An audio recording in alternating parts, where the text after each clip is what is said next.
Vamos a orar para que el Señor nos dé entendimiento, nos dé sabiduría. Habíamos quedado en la propuesta de Judá y Dan, para tener como un esbozo o una introducción a la procedencia del anticristo.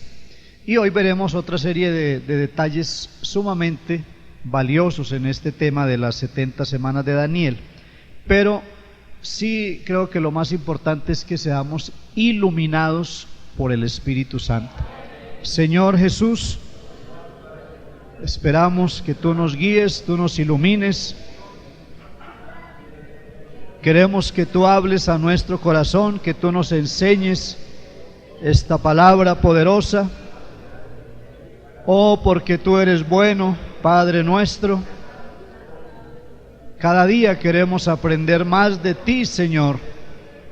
Queremos hacer tu voluntad, esperando que tu nombre tan precioso sea glorificado. Háblanos, Señor, enséñanos conforme a tu voluntad. Danos sabiduría, te lo pedimos en el nombre glorioso de Jesucristo. Amén. Siéntese, tenga la bondad.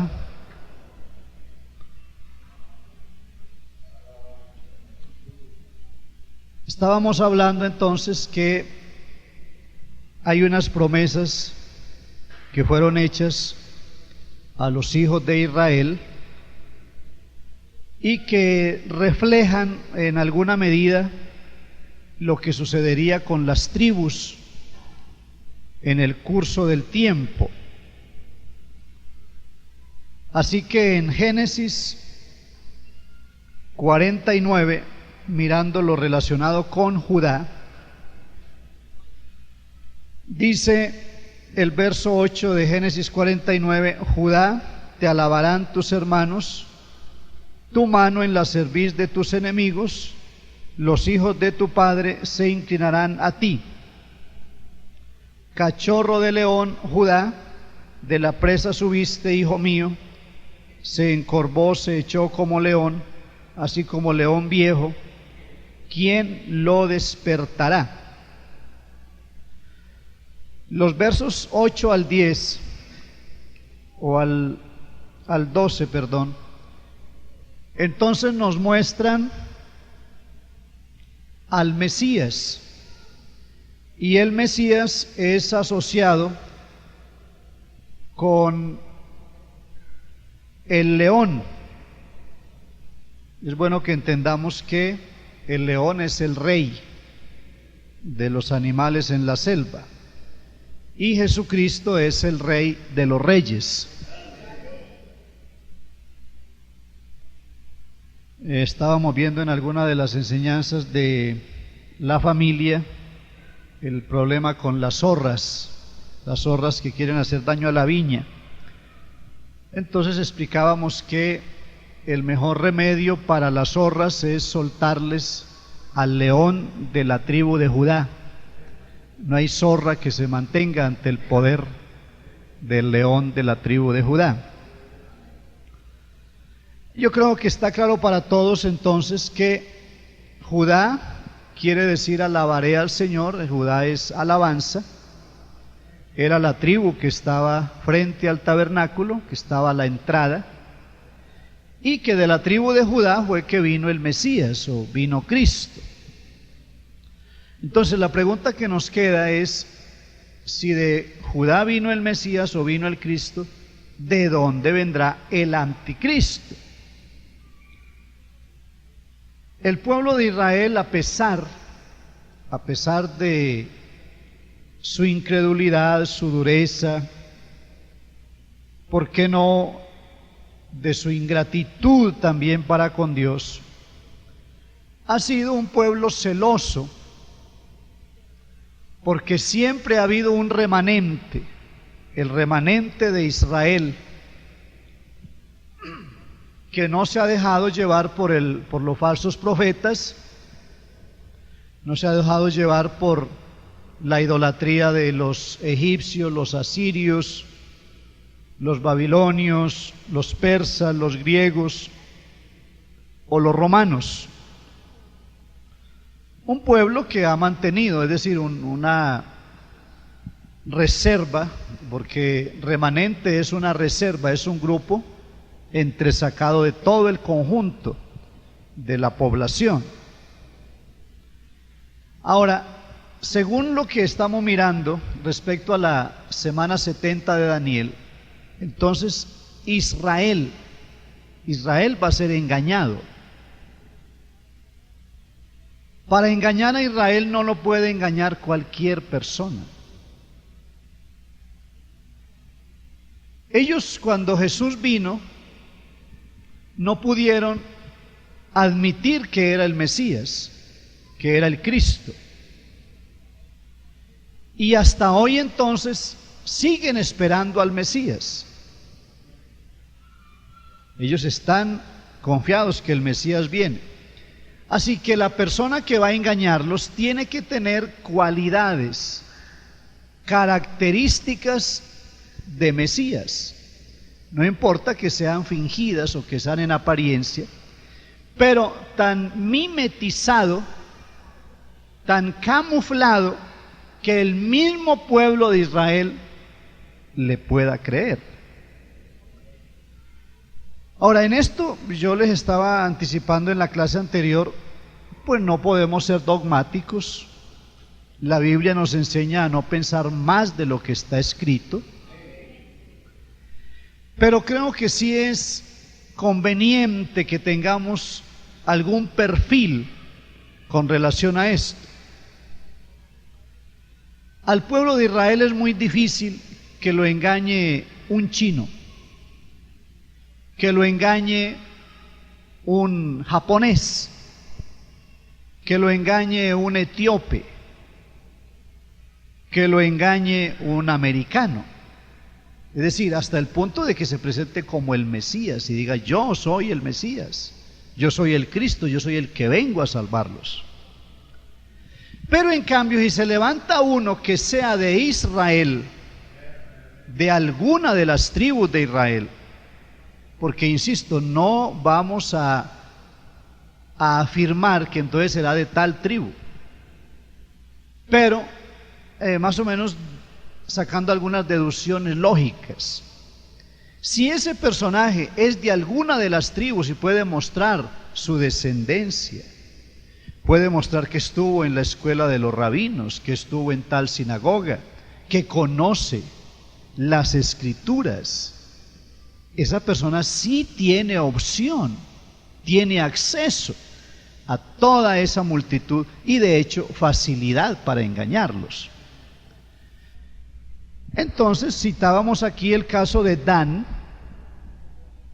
Es muy importante lo que dice acá el verso 16. Dan juzgará a su pueblo como una de las tribus de Israel. Será Dan serpiente junto al camino, víbora junto a la senda, que muerde los talones del caballo y hace caer hacia atrás al jinete. Así que aquí hay una idea, hay una presentación prefigurada de lo que es la traición, el engaño en un momento dado, la víbora que está pendiente al paso del caballo y muerde y hace caer al jinete, es decir, trae una calamidad, establece un juicio sobre el pueblo. Quiero informarles, y pues de esto sí tenemos un soporte bíblico que ustedes lo pueden ampliar luego. De la tribu de Dan vino un hombre que fue muy famoso, muy importante, y se llamó Sansón. Sansón fue de la tribu de Dan. Sansón es un personaje que muestra inicialmente un celo por las cosas de Dios. Es más, sobre él venía el Espíritu de Dios y recibía entonces una gran fuerza. porque algunos de pronto han llegado a pensar que sí es en el cabello donde estaba la fuerza. Por eso no falta algún melenudo por ahí que cree así. Pero en tanta melena lo que puede haber es otra cosa, menos fuerza. Así que la fuerza no estaba presa, o no consistía en que tenía el cabello largo, sino en que él había hecho un voto a Dios, se mantenía fiel a ese voto, era el voto de Nazareo, y cuando venía el Espíritu de Dios sobre él, entonces la fuerza era descomunal, era una fuerza sobrenatural. Pero cuando se apartó el Espíritu del Señor de él, entonces pues las cosas fueron diferentes. Ahora, Sansón termina muy mal, termina convertido en un juguete, porque él, en vista de esa condición deplorable en la cual llegó a estar, se convirtió en el hazmerreír de la gente. Finalmente él pidió una nueva oportunidad, derriba las columnas y muere mucha gente. Parece que muchos más de los que habían muerto cuando estaba vivo mueren ahora, cuando él mismo también deja de existir. Pero Sansón fue un instrumento que en un momento dado sirvió para restaurar a Israel, para unificarlo, para librarlo de los filisteos que lo acosaban continuamente. Pero al final, por su descuido, por su condición de baja espiritualidad y consagración, por no permanecer fiel al pacto que había hecho, entonces prácticamente los filisteos quedaron dominando de nuevo al país.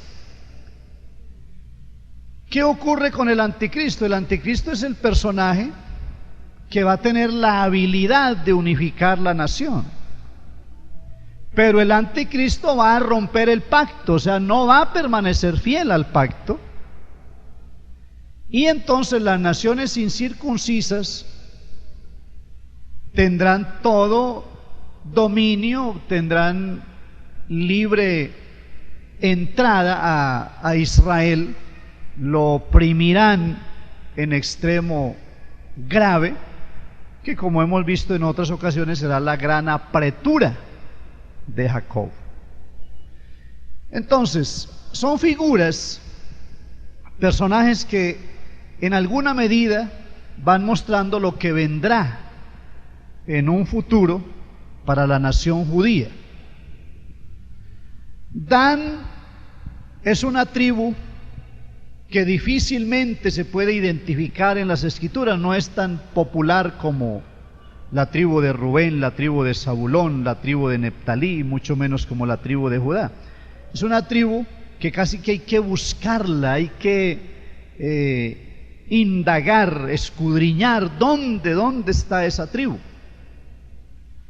De ahí entonces que pudiéramos tener esa opción, que de allí se levantara un líder, la tribu sea restaurada y aparezca un personaje con las características de las cuales hemos venido hablando.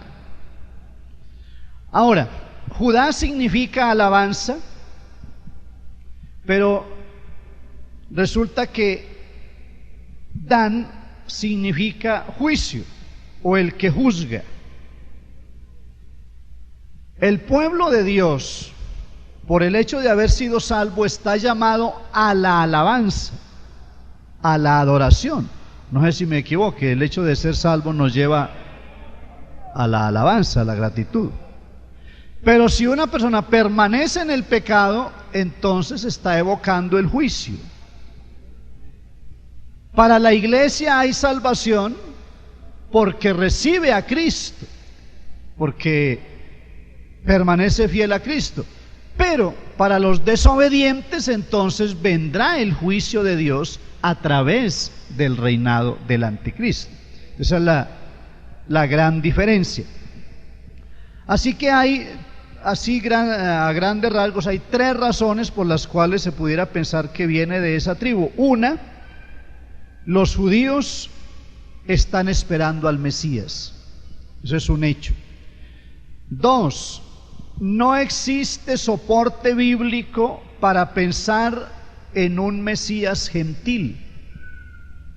O sea, no hay nada que apunte a que pueda venir un Mesías gentil, o sea, un redentor de Israel de las naciones gentiles.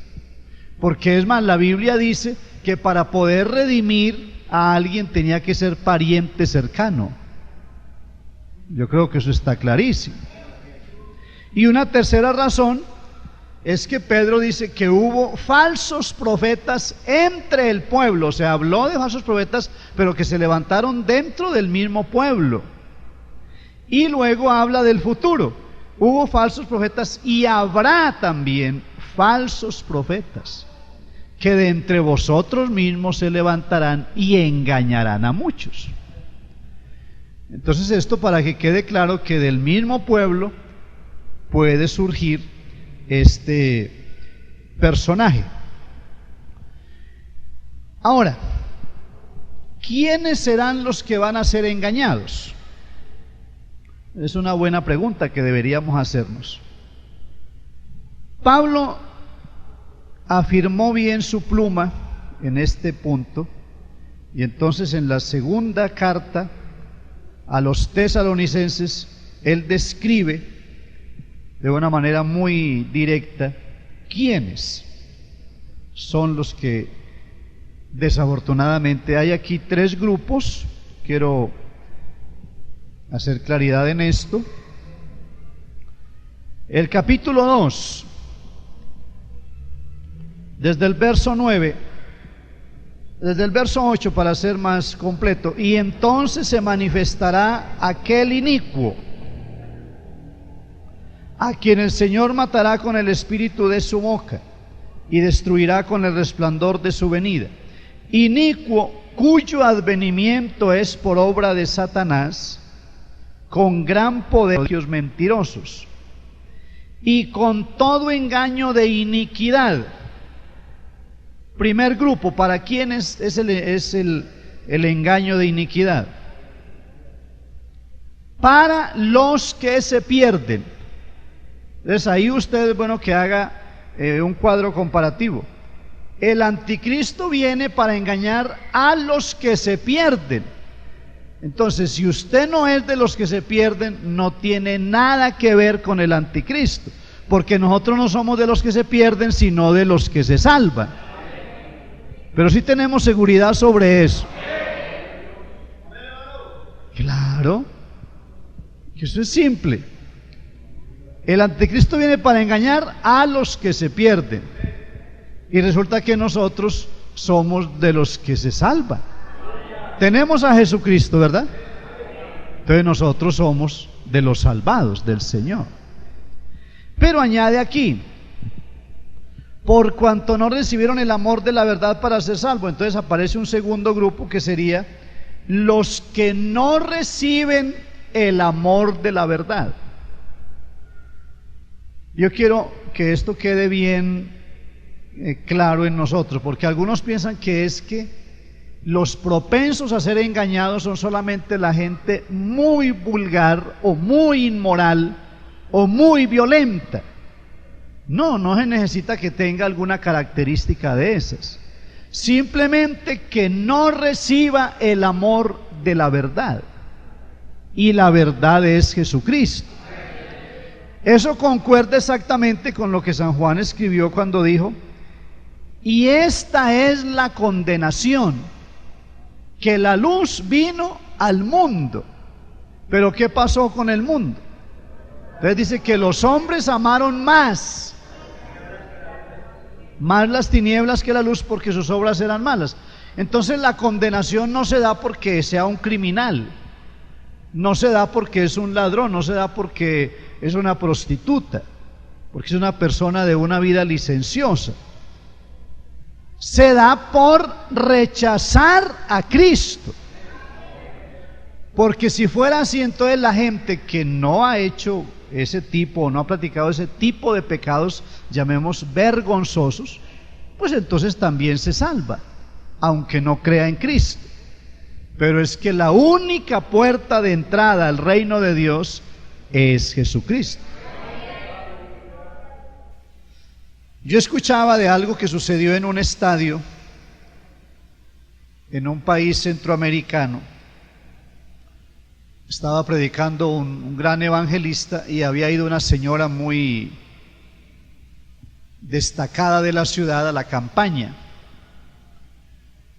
Entonces, en el momento en que el predicador invitó a las almas, él señaló un lugar, de pronto algún escenario, un altar, como suele suceder, para que allí vinieran los pecadores que quisieran ser salvos.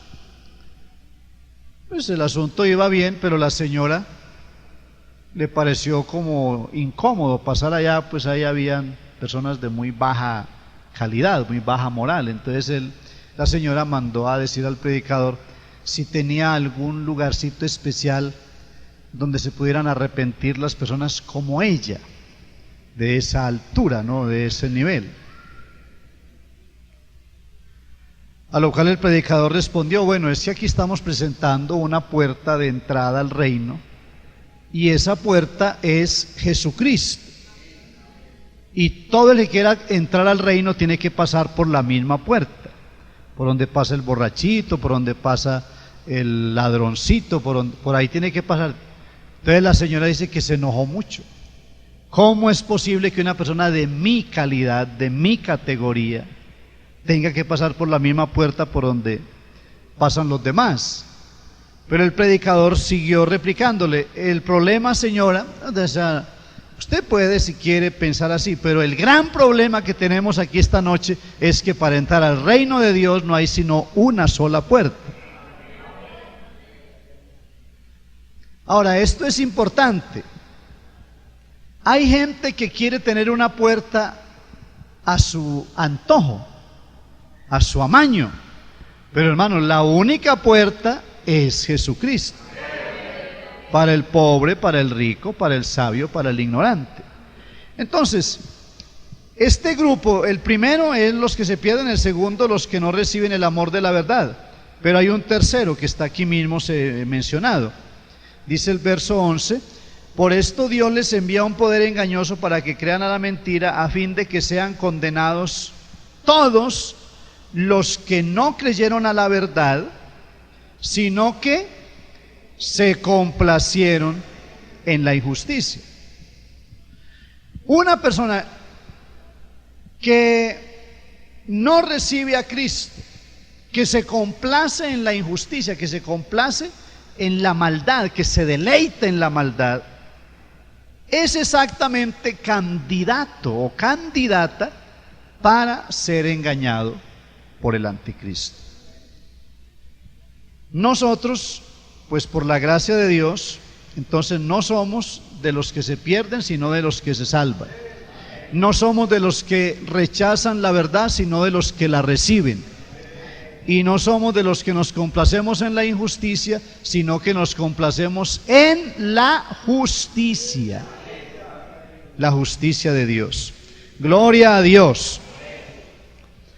Ahora, enfocando ya un poco más lo de Apocalipsis 13, que lo hemos visto desde varios ángulos, quiero aclarar algunos detalles. Se habla de una primera bestia y se habla de una segunda bestia. Entonces, de pronto ya en esto hay como cierta preocupación. ¿Por qué?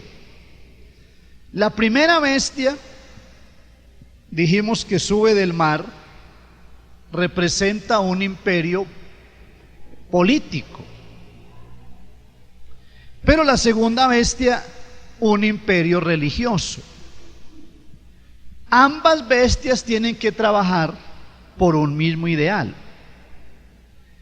Entonces, la primera definitivamente es el anticristo, pero la segunda es el falso profeta que proclama, que invita a la gente a seguir al anticristo. Porque así como Cristo tuvo quienes lo predicaron, quienes lo proclamaron, entonces también el anticristo quiere tener sus proclamadores, quienes vayan y digan, vengan y adórenlo y sírvanle, los que en alguna medida estarán ganando prosélitos o buscando la gente que quiera seguir al anticristo. Esta situación se dará en la segunda etapa de la semana 70 de Daniel, o sea, los últimos 3 años y medio, porque justamente la primera será de conciliación, de agrupación. Llegarán a Israel de todas las partes del mundo buscando la tierra que el Señor les prometió y que a la cual ella, pues obviamente, a la cual tienen derecho. Ahora, esto nos hace entender que habrá un jefe religioso a nivel mundial,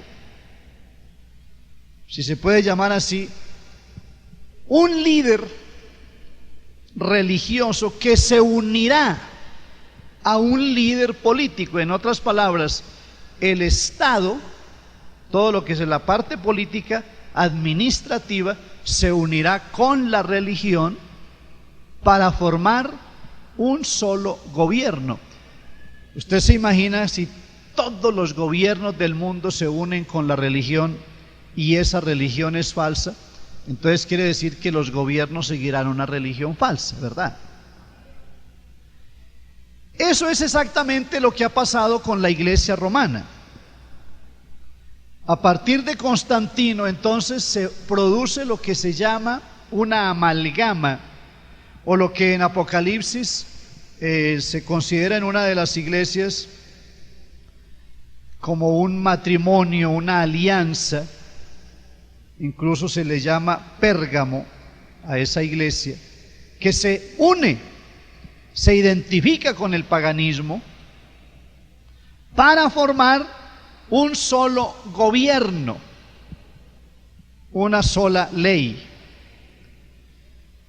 Estas cosas deben comenzar a suceder o deben comenzar a manifestarse desde ahora. Desde ahora tiene que haber esas alianzas. Entonces, sobre esto yo quiero ir ahondando un poco. Estábamos diciendo que la herida de la bestia fue sanada. Ahora, esta herida que es producida por la espada, por la palabra, por la predicación, si esta herida es sanada, tiene esto que ver con un avivamiento religioso, con un despliegue de trabajo de parte de ese dictador mundial y de esa religión mundial, unirse en pos de un solo objetivo. ¿Qué ocurre cuando vimos lo de la imagen aquella de Daniel? Entonces decía que la cabeza de oro, el pecho de plata, el vientre de bronce y los pies de hierro y barro. Pero entonces resulta que el barro y el hierro, aunque se secan ambas cosas, aunque se pueden solidificar, pero al final no se unen, porque son dos elementos completamente distintos. Entonces lo que dice ya es que se unirán por medio de alianzas humanas. Las alianzas humanas unen a la gente de manera superficial. El único que puede unir a la gente y que aguante cualquier prueba, cualquier viento, cualquier tempestad, es el Espíritu de Jesucristo. Es bueno que ahondemos en esta parte. ¿Por qué? Resulta que nosotros no estamos unidos, y yo no le digo a usted, hermano, Dios le bendiga, usted me dice a mí, pastor, Dios le bendiga, por algo de mera costumbre. Hermano, resulta que lo nuestro es producido por la palabra y por el Espíritu de Dios. Y aunque hay muchas cosas en que nosotros no estamos de acuerdo, que hay que ser realistas.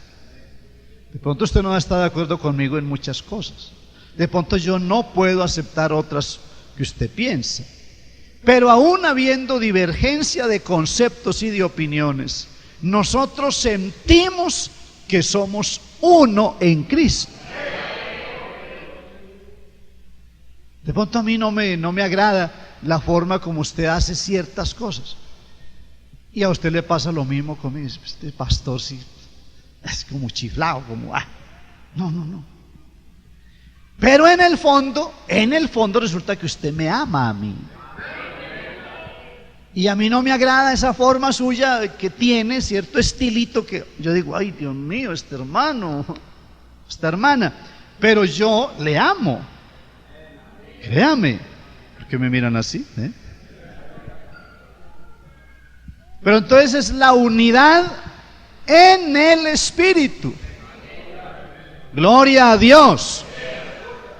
Pero la unidad de la iglesia apóstata, es decir, la superiglesia, la esposa del anticristo, será una unidad mediante alianzas humanas.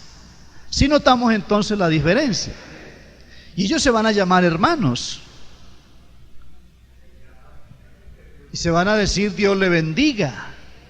No, y se están diciendo desde luego. Pero por ahora no ha sido fácil, porque para muchos religiosos la palabra hermano les suena extraña. Y los coros le parecen extraños, y aún la misma Biblia. Pero ellos se irán amansando poco a poco, y entonces ellos se llamarán hermanos. Aceptarán ese título, porque supuestamente son hermanos.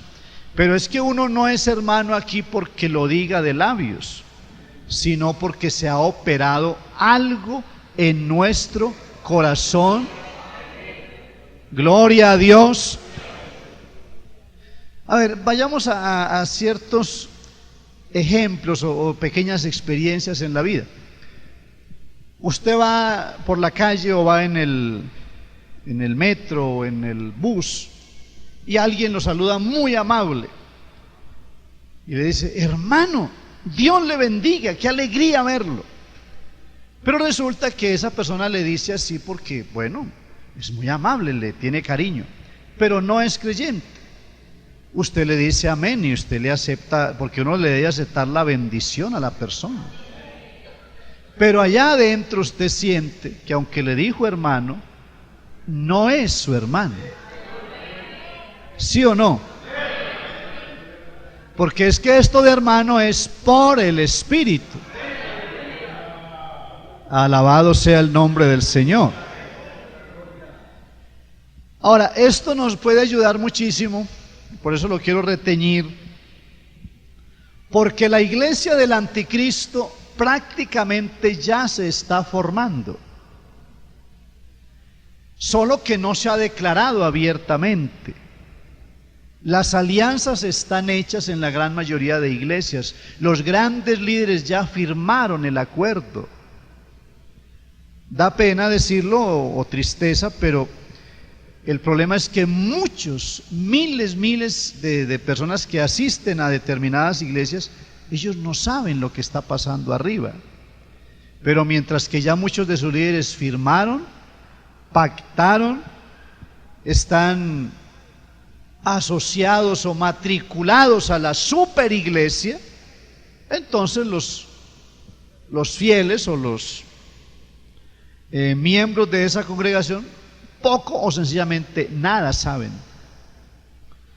Qué bueno que nosotros nos estamos de pronto preparando, adelantando un poco en este sentido, y estamos estableciendo la gran diferencia, porque mañana los sacerdotes, los laicos, la religión romana y cualquier cantidad de religiones estarán andando con la Biblia, estarán haciendo cultos en los parques, haciendo campañas, estarán haciendo exactamente todo lo que nosotros hemos hecho.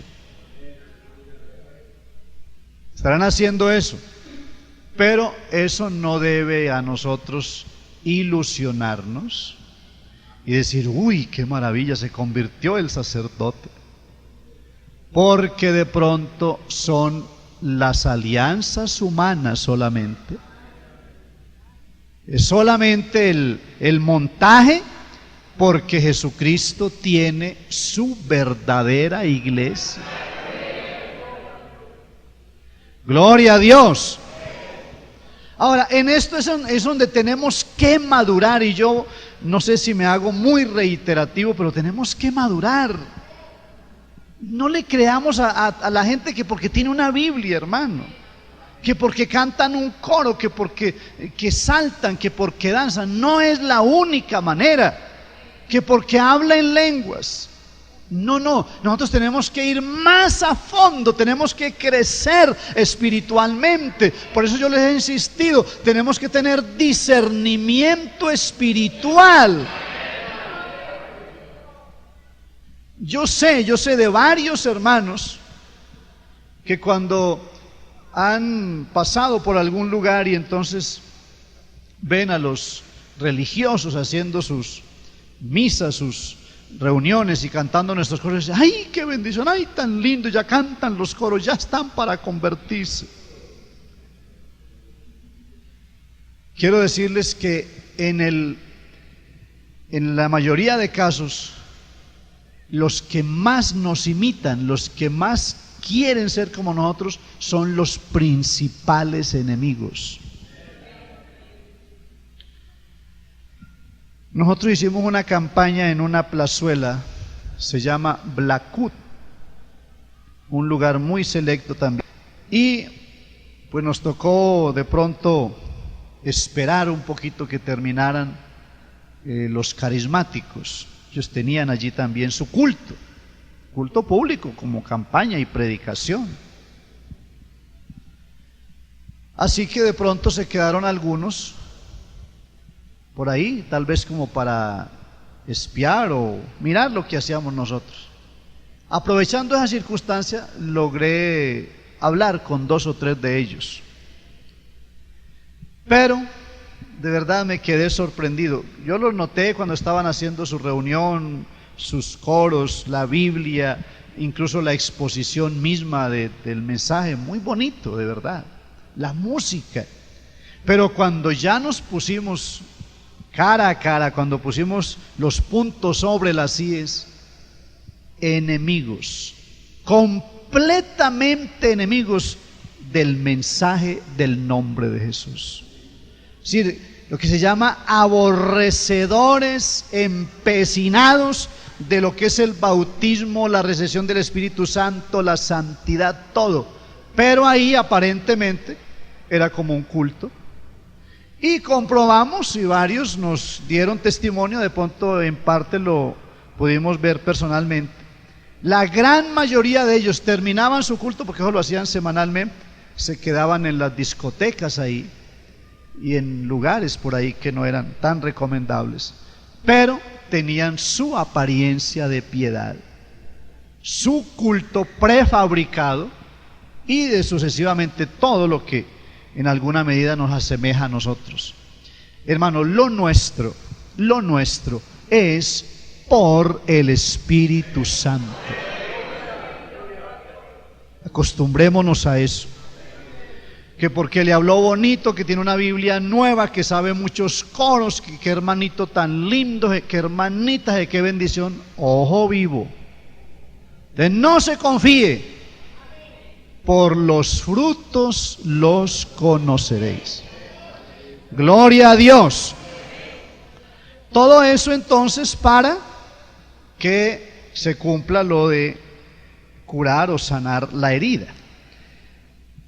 Vamos a ir a Apocalipsis 13 porque ya estamos entrando aquí en unos versos de mayor trascendencia.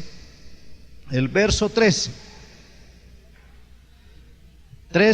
también hace grandes señales, de tal manera que aún hace descender fuego del cielo a la tierra delante de los hombres.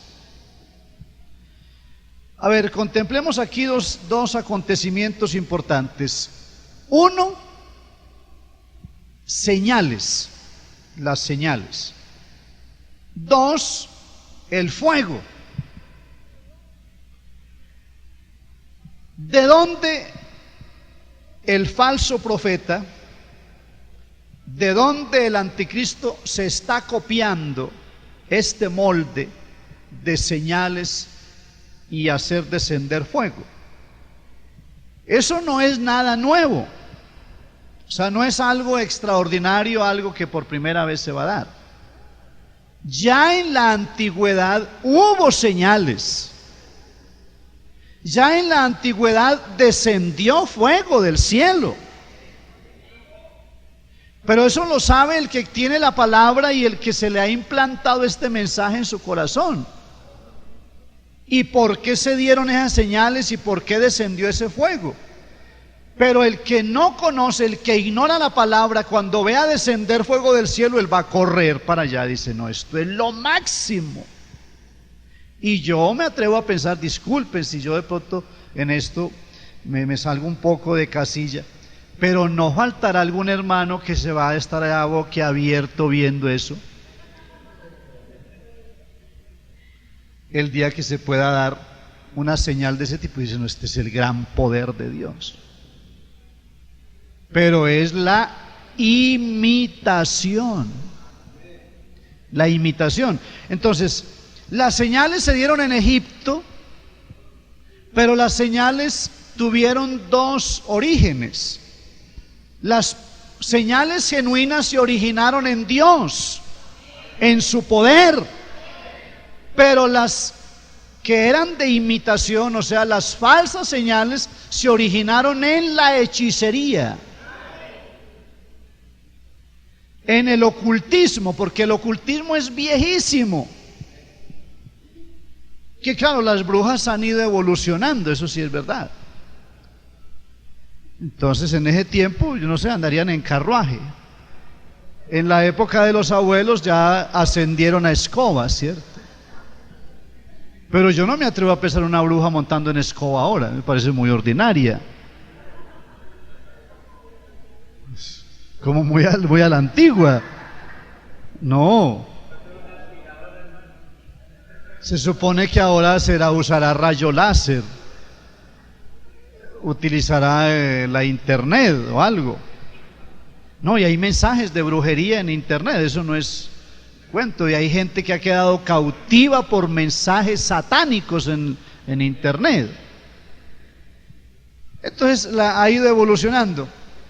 Esos imitadores que hubo en esa época de Faraón, pues tuvieron que admitir, porque hay un momento que ellos reconocen cuando van a hacer los piojitos aquellos y no pueden realizar el fenómeno, el milagro. Ellos reconocen y dicen, dedo de Dios es este. Entonces atribuyen que solamente Dios puede hacer tales cosas. El fuego del cielo, yo creo que todos recordamos en qué época se dio y por mano de quién fue la oración. ¿Alguien lo recuerda?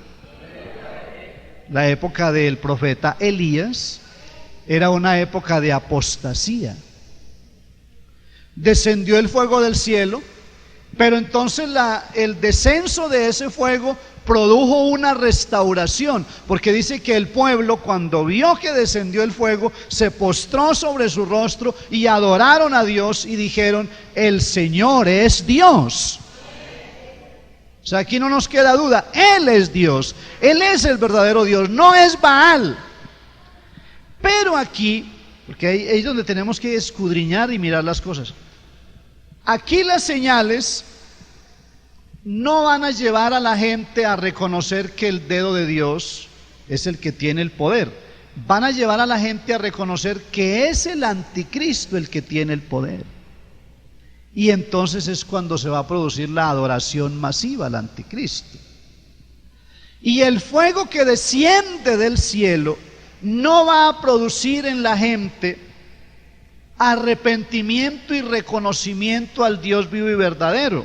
O sea, en lugar de curar la apostasía, por el contrario, lo que va a hacer es incrementarla, porque van a decir, este que hace descender fuego, si es el verdadero Mesías, es el verdadero Dios.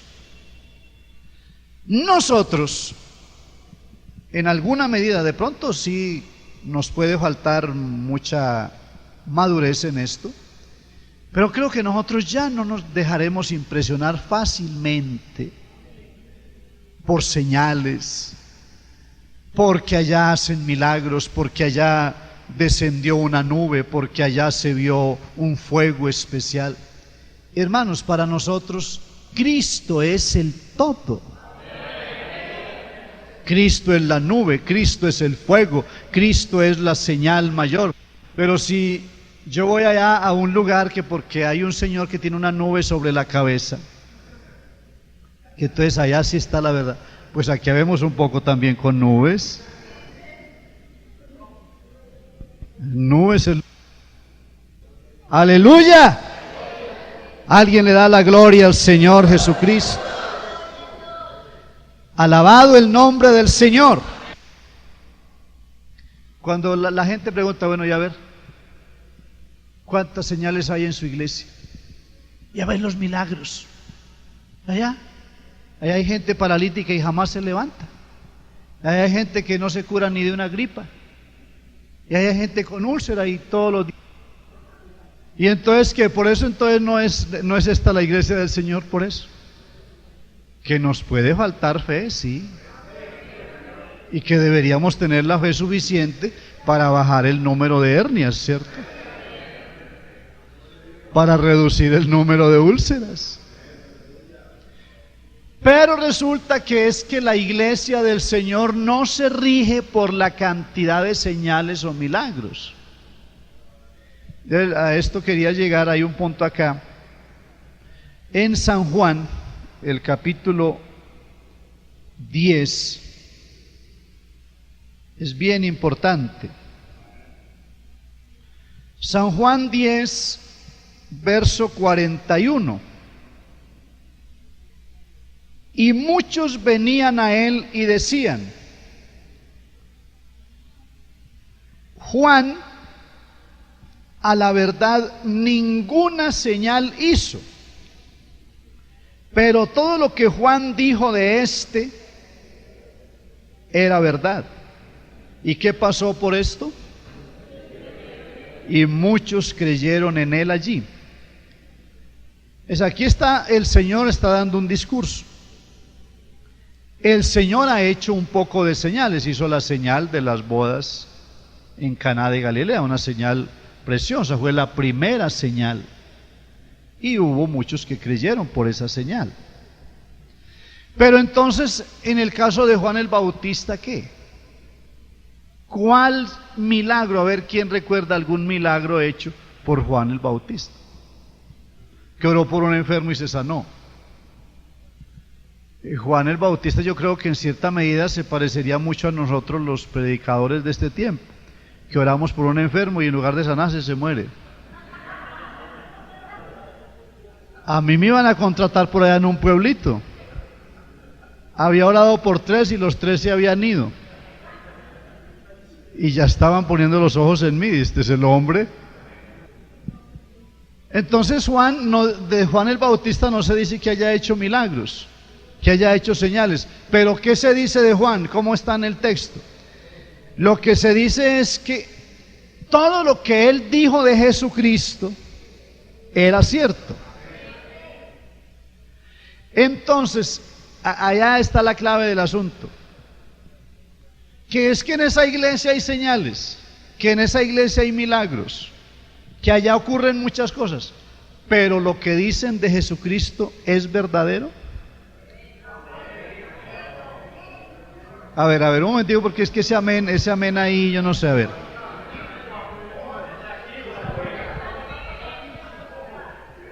Un momentico. A ver, que me va a tocar empezar la asamblea de una vez. Yo me refiero a una iglesia por allá cualquiera. Una iglesia por allá que la estableció Pedro Rimales.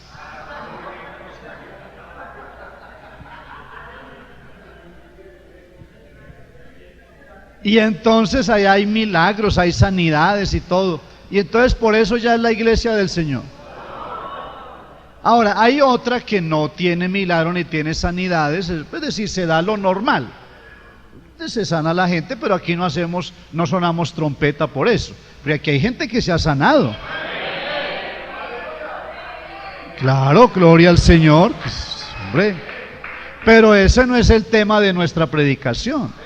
O sea, me refiero a que no es tema número uno, viene como añadidura, porque aquí primero es la salvación. Pero supóngase que entonces nadie se sanó, no hubo ningún milagro, van 3 años, 4 años y se incrementaron úlceras, hernias, parálisis, la varis, eso está regado por toda parte, instalaciones de todos los tipos. Pero todo lo que se dice en esa iglesia de Cristo es lo que dice la Biblia. ¿Será de Cristo esa iglesia? Ahora sí. Ahí sí viene el amén. Le damos gloria a Dios. A ver, es que aquí tenemos que entonces ahondar.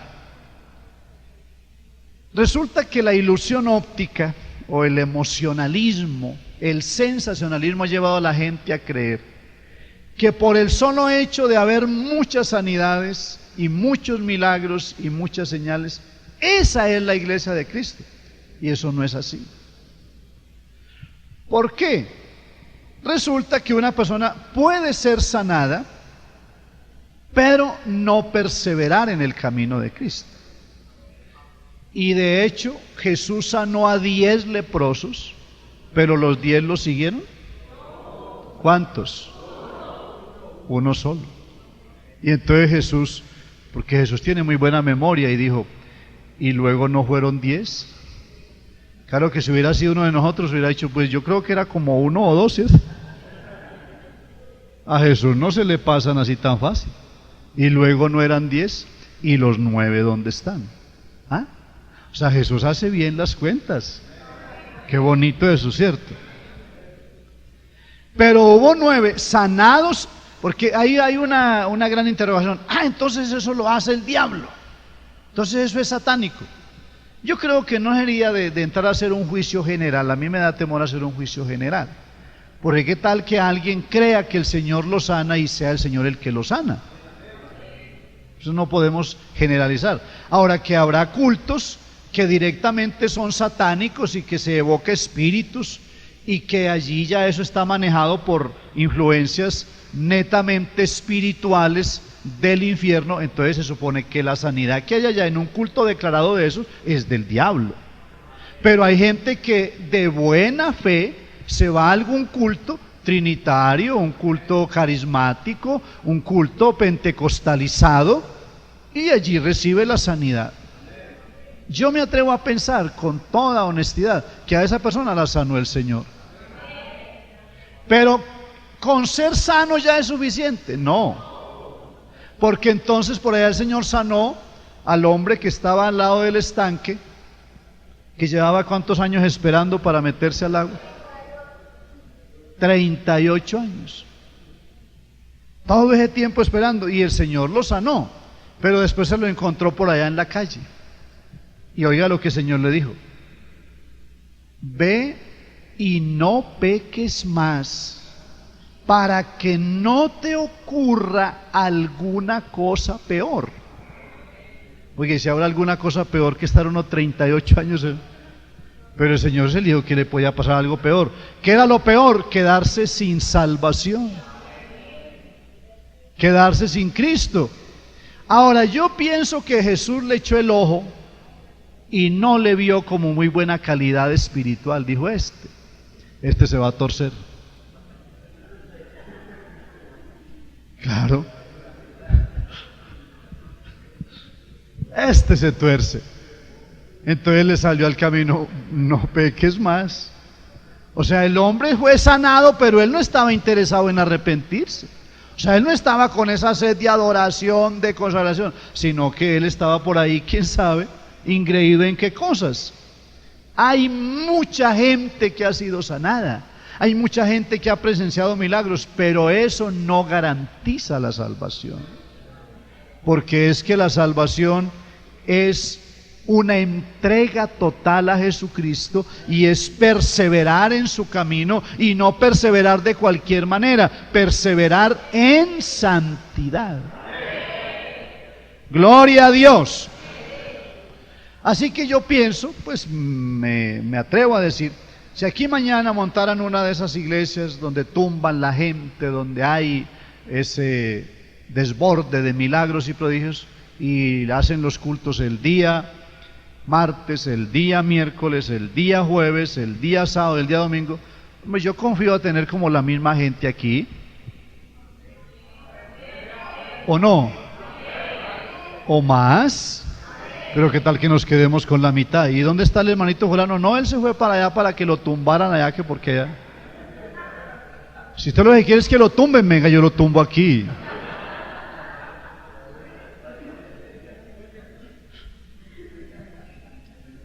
Bendito sea el Señor.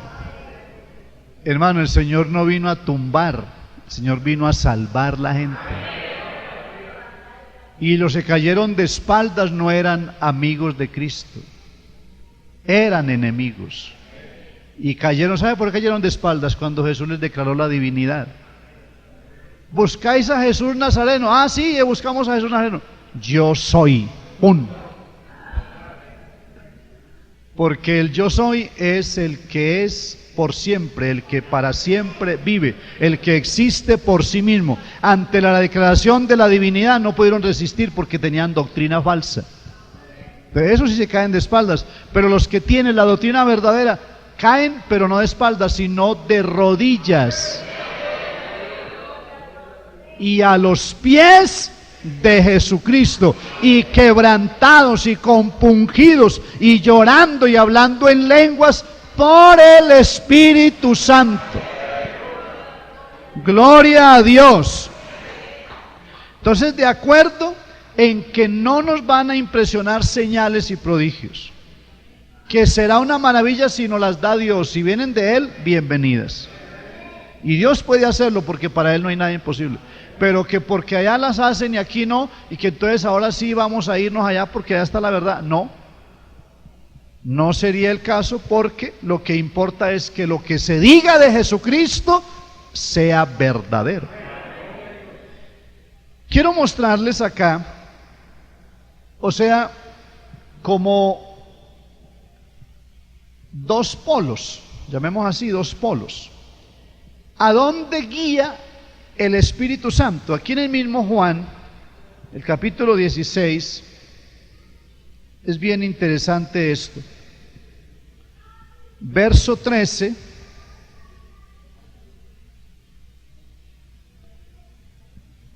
Pero cuando venga el Espíritu de verdad, ¿qué hace el Espíritu de verdad? Gloria a Dios. Porque no hablará por su propia cuenta, sino que hablará todo lo que oyere, y os hará saber las cosas que habrán de venir. El Espíritu Santo guía a una parte de la verdad, a toda la verdad. Entonces es una función especial del Espíritu. Con esto yo quiero aliviar un poco de pronto a algunos hermanos, no conformarlos, pero yo sí quiero aliviarles un poco alguna preocupación que puedan tener. El conocimiento de la verdad es gradual. Y nos convertimos hace 20, 30 años, pero seguimos conociendo la verdad. Y mañana conoceremos más la verdad.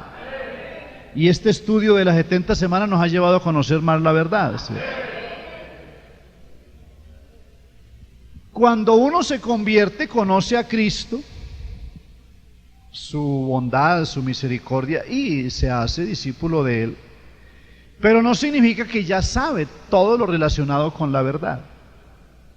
Cuando digo que quiero aliviarlos es porque hay muchos pasajes de la Biblia y de pronto muchos sermones que usted ha escuchado que le han dejado dudas. Dice, pero ¿esto por qué? Es que yo esto no entiendo, y es que yo no puedo saber. Y que una mujer y el efa, y que esa mujer estaba volando. ¿Qué es eso? ¿Cuál hermana de la iglesia será esa? Revélame a ver cuál hermanita es. Hermanos, Pablo, yo no sé cuántos reconocen en Pablo a un gran maestro, a un apóstol, a un predicador. En Pablo usted reconozca lo mejor. Y Pablo dijo, en parte conocemos. En parte. Y lo dijo Pablo. ¿Qué podremos decir nosotros? Yo me pregunto, ¿será que también apenas conocemos en parte o ya? Conocemos en parte. Pero el Espíritu Santo, ¿qué hace? Él nos va guiando a toda la verdad. Porque el conocimiento de la verdad es progresivo, es gradual. Y tenga la seguridad que dentro de 2 o 3 años estaremos conociendo cosas maravillosas de la Biblia. Y decimos, pero ¿cómo yo no sabía esto? Pero recién las conoceremos. Yo aquí veo gente que tiene sus añitos en la iglesia. Los veo que tiene sus añitos. Y no solamente en la iglesia, en la cédula también. Pero los he visto como tan contentos, como gozándose, como deleitándose en algunas cosas de la Biblia. ¿Será que entonces están descubriendo cosas nuevas en la Biblia? Yo puedo decir igualito. Cada día estoy conociendo cosas nuevas porque el Espíritu Santo me va guiando a toda la verdad. Ahora, dije que 2 polos opuestos. ¿Cuál es la actividad del anticristo? ¿Guiar a la verdad? La actividad del anticristo es guiar a la mentira. Entonces aquí cada vez conocemos verdades más grandes, pero allá se conocerán cada vez mentiras más grandes. Porque la única manera de tapar una mentira de 10 centímetros es diciendo una de 20. Y para tapar esa de 20 centímetros, ¿cómo cree que debe ser la próxima? 40. Y para taparla de 40, y ponga y saque el metro y mida kilómetros, porque para tapar una habrá que decir otra y otra. En cambio, la verdad no es tapando, la verdad es destapando, es develando, corriendo el velo. Gloria a Dios. Entonces lo que el Espíritu Santo hace es quitarnos el velo cada vez. Cada día nos corre más, nos quita, si cabe el término, disculpen, nos quita más telarañas de la cabeza. Amén. Porque todavía hay hermanitos católicos, sí, que tomaron el Evangelio como una religión. Sí, como si fuera una religión. Entonces, tiene que ser el culto de tal tamaño, tiene que ser de tal manera, tiene que ser de tal forma. Pero hermanos, esto no es una religión, esto se llama Jesucristo. Gloria a Dios. En esta porción de Apocalipsis 13, cuando habla del trabajo del falso profeta, cómo va conduciendo las masas, es un trabajo progresivo. Verso 14: y engaña a los moradores de la tierra con las señales que se le ha permitido hacer en presencia de la bestia, mandando a los moradores de la tierra que le hagan imagen a la bestia que tiene la herida de espada, y vivió. Oiga esta parte: se le permitió infundir aliento a la imagen de la bestia para que la imagen hablase e hiciese matar a todo aquel que no la adorase. Aquí se está hablando de un milagro de resurrección o de transmitir vida a un objeto inerte. Me pareció muy llamativo esta actitud, este hecho. Estaba buscando la palabra que lo identifica. ¿Sabe cómo se llama eso en el ocultismo? Ventriloquía.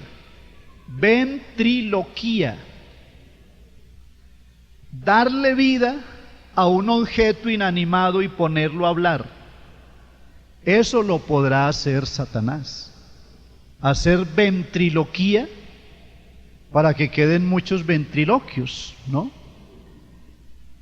Boquiabiertos, asombrados.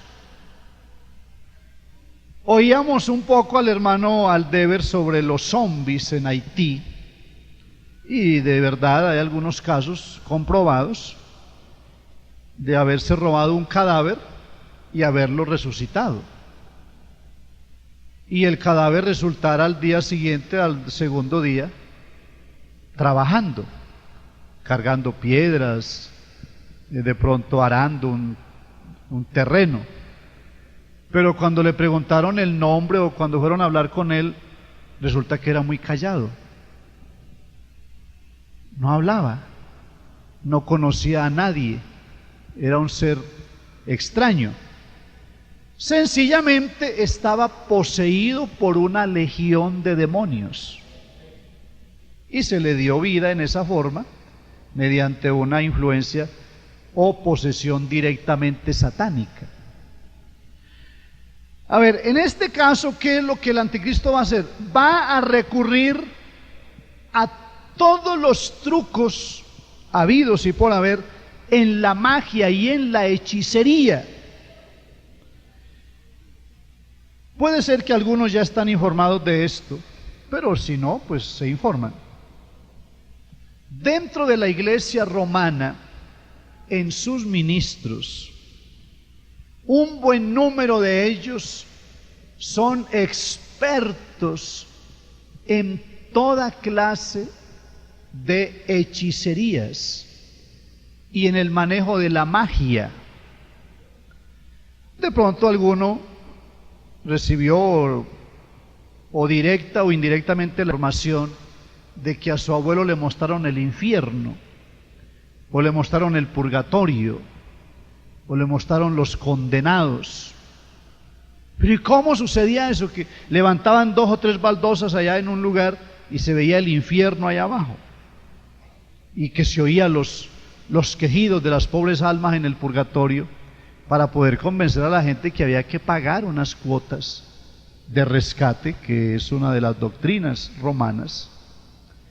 Pero no es que en verdad se haya mostrado tal infierno, es un acto mágico para hacer ver algo que no existe, pero que se puede hacer mediante ilusión óptica y con la ayuda de los demonios.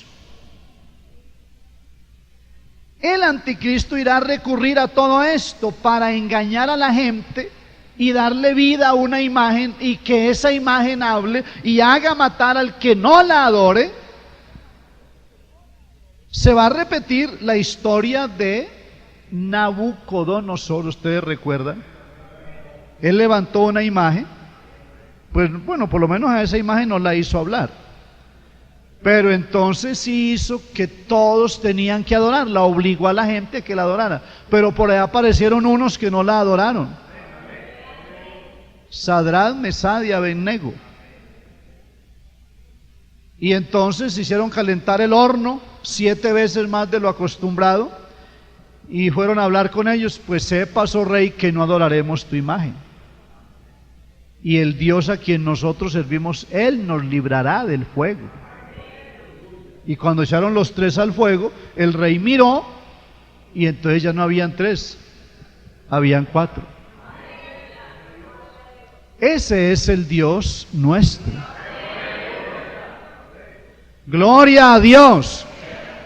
Y aunque pases por los ríos, la corriente no te anegará, ni el fuego arderá en ti. Aleluya. Pero por accidente, no se vaya a pegar ahora la mano de la plancha, mi hermano. Ay, el hermano dijo que el fuego no arderá en mí. A ver la plancha. Shh. Por favor. Hermanos, contamos con el Dios de todo poder, de toda autoridad. Ese Dios de los 3 jóvenes en Babilonia es el Dios que no permitirá que el fuego del juicio arda sobre nosotros, porque Él nos levantará para estar con Él. Aleluya. Si esta imagen de la bestia va a cobrar vida, va a hablar, va a dar órdenes, tiene un objetivo. Yo quiero ya resumir esta noche esta clase, dejándolos en el punto ya prácticamente culminante respecto a la señal o a la marca. Yo no los ilusiono en el sentido de que con una clase más podamos terminar, porque esto es bueno mirarlo en detalle, y la sola marca de la bestia nos puede llevar un buen rato, pero para eso estamos, ¿no? Para ver la palabra, ¿cierto? Pero no vamos a verlo todo ahora, pero leamos el texto y nos vamos como ubicando. A ver, verso 16. Una vez que la imagen recibe el tratamiento, a ver si se grabaron la palabra, el tratamiento de ventriloquía, o sea, revivir o darle imagen a un objeto muerto, comienza a hablar. Se supone que es el diablo el que está hablando a través de la imagen. No tiene vida propia. Es Satanás hablando a través de la imagen y dando una orden de que el que no la adore debe morir. Pero mire lo que sigue: y hacía que a todos, pequeños y grandes, ricos y pobres, libres y esclavos, se les pusiese una marca en la mano derecha o en la frente, y que ninguno pudiese comprar ni vender, sino el que tuviese la marca o el nombre de la bestia o el número de su nombre. Aquí hay sabiduría. El que tiene entendimiento, cuente el número de la bestia, pues es número de hombre, y su número es 666. Vamos a ver un pasaje que nos va a introducir ya en esto de la marca. Vamos a irnos por allá a Ezequiel, para que tengamos como una base. Yo quiero hacer notar, Ezequiel 9, vamos buscando ahí mientras les digo esto. La Biblia habla de marca, habla de señal y habla de sello. Entonces la marca tiene una razón de ser, la señal tiene otra razón de ser, y el sello otra razón de ser. Ezequiel 9 muestra una visión. Dice: clamó en mis oídos con gran voz diciendo: los verdugos de la ciudad han llegado, y cada uno trae en su mano su instrumento para destruir. ¿Cuántos varones eran los verdugos?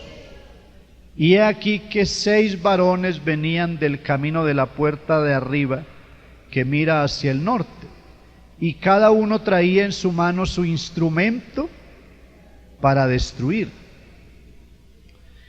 Y entre ellos, entre los 6, había un varón vestido de lino, el cual traía en su cinto un tintero de escribano, y entrados se pararon junto al altar de bronce.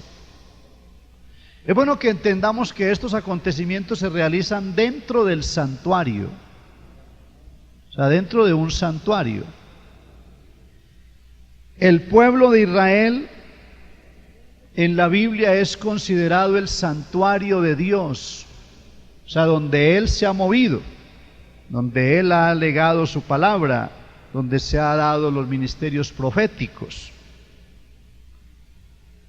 Resulta que los verdugos tienen la misión de destruir, tienen instrumentos de muerte, Pero el varón de lino, lino es un vestido blanco.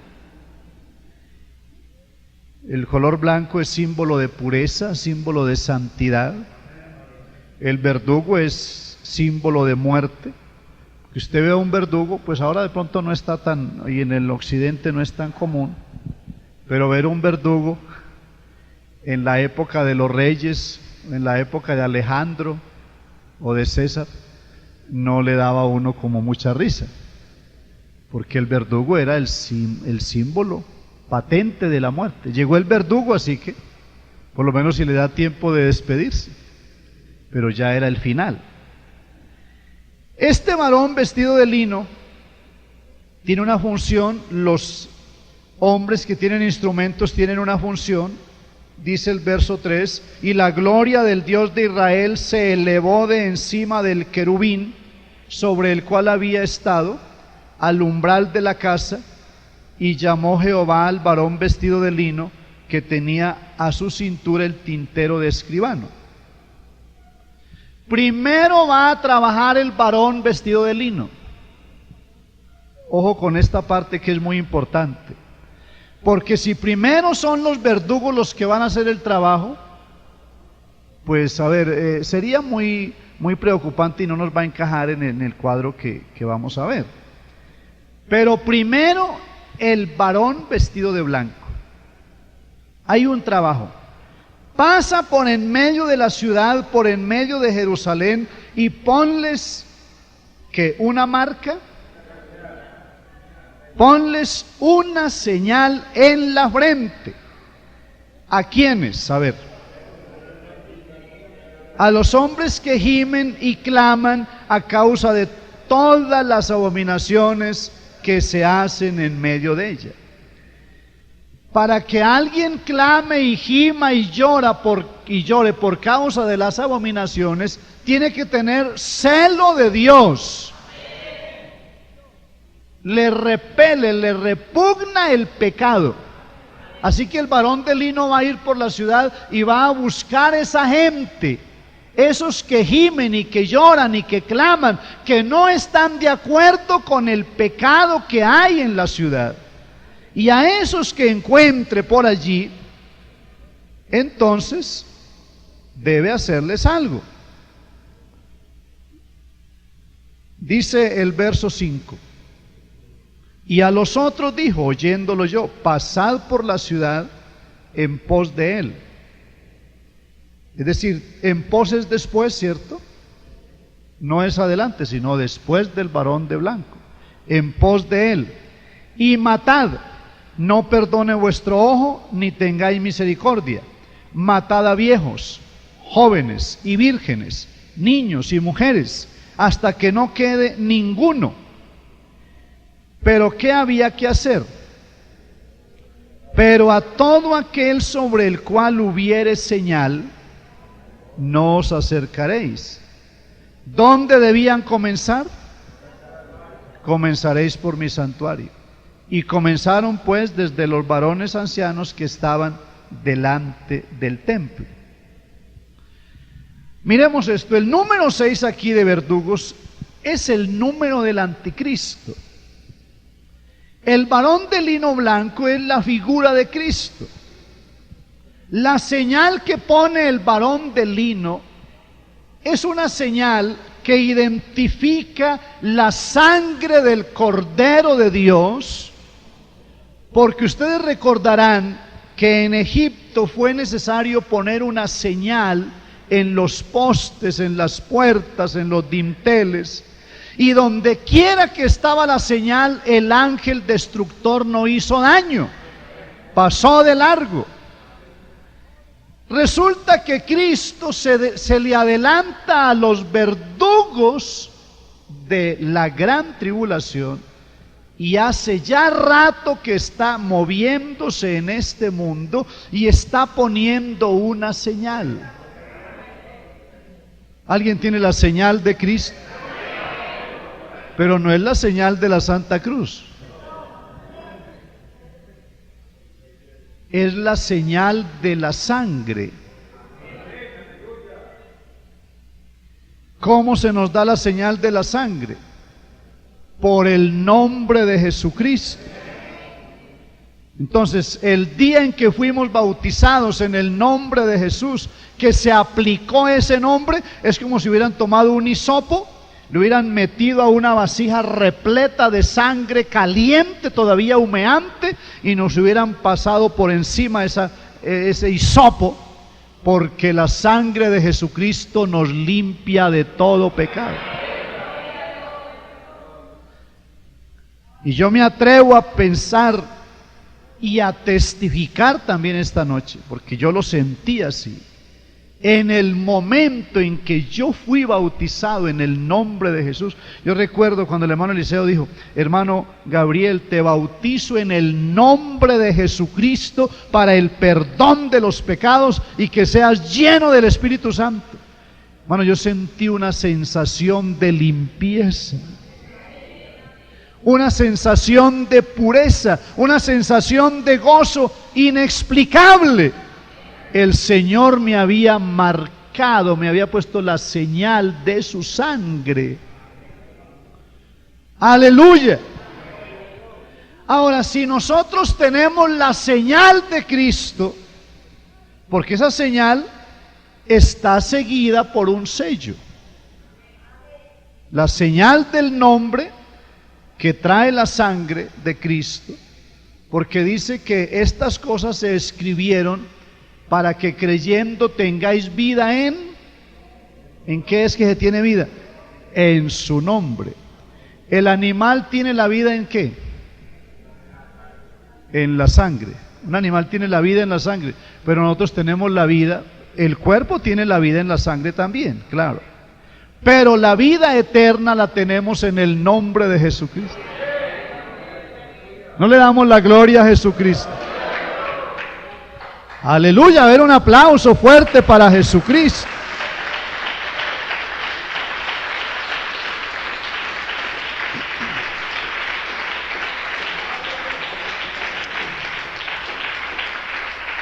Aleluya. Tenemos la señal de la sangre y el sello del Espíritu Santo. Entonces, esta señal y este sello se está poniendo sobre todos los que gimen, los que rechazan el pecado, los que reciben a Jesucristo. Pero una vez que se sella, que se pone la señal sobre cada uno de los redimidos, entonces el buen pastor toma el rebaño, cuenta las ovejas, las llama por nombre. ¿Saben ustedes que nosotros tenemos un nombre común?